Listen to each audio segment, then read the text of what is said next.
Vacances studieuses pour ces professeurs. Le CNES a organisé pendant une semaine en juillet l'université d'été Espace Éducation pour les enseignants à la Cité de l'Espace à Toulouse. En partenariat avec l'Éducation nationale, cet événement qui existe depuis plus de 20 ans s'inscrit cette année dans le plan national de formation. Une centaine de professeurs du secondaire étaient présents, enseignants de physique-chimie, SVT, maths et histoire-géographie venus de toute la France, et parmi eux, Isabelle Crevisy. J'attends essentiellement des connaissances personnelles pour me remettre à jour. C'est très difficile lorsqu'on est enseignant d'être systématiquement à jour de toutes les données que l'on a de par le monde et particulièrement dans le domaine de l'espace. Donc déjà une mise à jour personnelle. Et puis ensuite pouvoir renouveler un peu ma pratique pédagogique auprès des élèves. Les vacances des professeurs, c'est aussi un moment pour nous pour réaffirmer notre connaissance que ce soit dans le domaine disciplinaire ou dans le domaine pédagogique. L'un des objectifs de l'université d'été, en effet, est de donner aux participants des outils pédagogiques concrets en lien avec les programmes scolaires. Les professeurs ont ainsi pu suivre de nombreux ateliers construits et animés avec l'aide d'une vingtaine d'enseignants rompus à l'utilisation des ressources du CNES. 2009. Et ça, c'est une image de 2012. Oui, j'ai mis publication de 2009.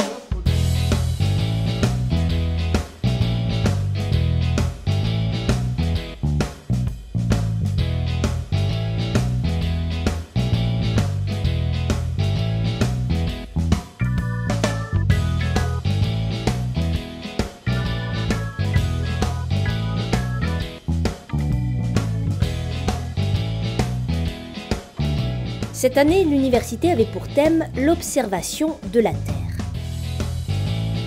On a pointé plus particulièrement cette semaine sur le nouveau projet que nous avons monté, que nous avons initialisé depuis 3 ans, qui s'appelle Terre Images, de façon à sensibiliser les enseignants sur l'utilisation des images spatiales, les images du satellite Pléiades.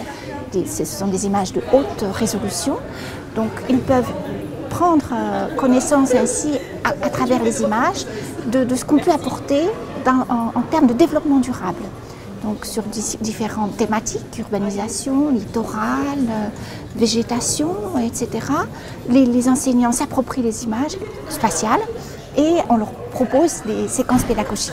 Des professeurs qui ont très vite compris l'intérêt de Terre Images, un logiciel éducatif flexible qui permet d'exploiter les images et les données des satellites Pléiades.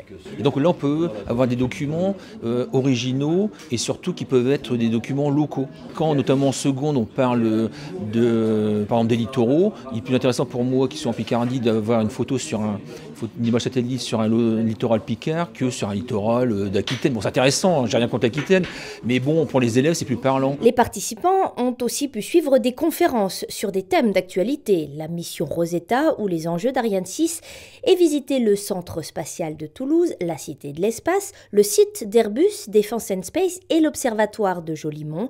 Le but, les sensibiliser à la culture spatiale. Bon, je ne m'attendais pas du tout à ce que ce soit aussi intense. Je savais que ça allait être quelque chose d'assez universitaire, d'assez scientifique, mais là, c'est du non-stop de 8h du matin jusqu'à... Il est quelle heure là? Jusqu'à 23h du soir. On nous donne plein d'infos, ça vaut le coup. Enfin, l'université d'été, c'est l'occasion de rencontrer des collègues, de partager et pourquoi pas de monter des projets interdisciplinaires. Là, on est déjà plusieurs matières sur le même lieu, en ayant le temps et la motivation pour le faire. Ce qu'on ne peut pas faire quand on est dans notre routine quotidienne où on a beaucoup d'impératifs et on ne peut pas avoir le temps de tous se réunir pendant 5 jours d'affilée pour faire ce travail-là. Nous, en tant que stagiaires à l'université d'été, je pense qu'on va servir maintenant de relais dans nos académies pour pouvoir retransmettre les connaissances qu'on a acquises ici à nos collègues et puis ensuite servir de synergie pour pouvoir créer des projets en codisciplinarité. Mais les premiers bénéficiaires seront bien sûr les élèves de ces professeurs qui vont pouvoir, dès la rentrée, mettre à profit leurs nouvelles connaissances et utiliser les outils pédagogiques du CNES.